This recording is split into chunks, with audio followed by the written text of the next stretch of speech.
That's why the punishment was there. Apostasy the pre-modern world, apostasy was the norm. If you were in a religion, you chose to leave it, pretty much it was a death sentence. So the Jews have apostasy laws. Christianity followed Judaism, so that would have been Jesus' position, but their apostasy laws came through the church. So they had apostasy laws. So it was, I don't think modern people now, those are ahkam sultaniyah.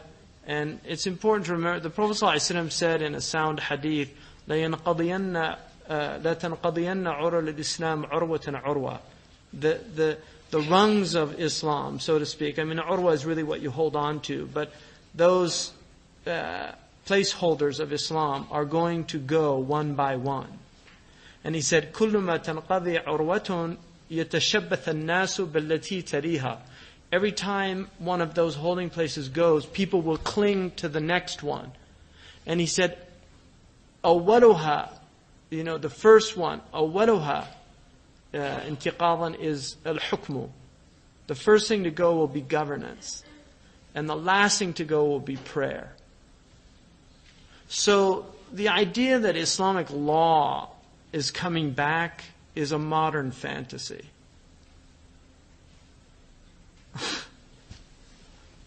This kind of idea that some of these Islamic movements have put out there, we need to reestablish Sharia.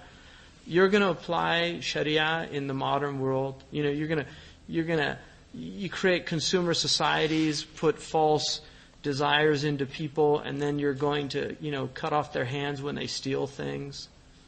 I don't think it's going to work.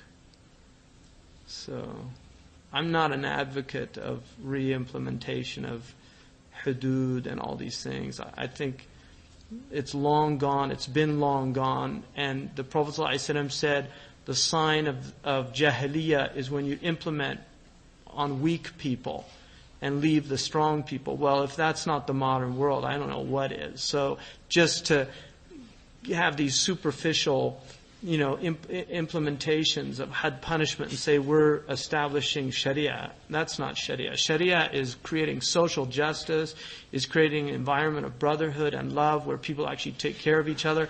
And then, in that situation where people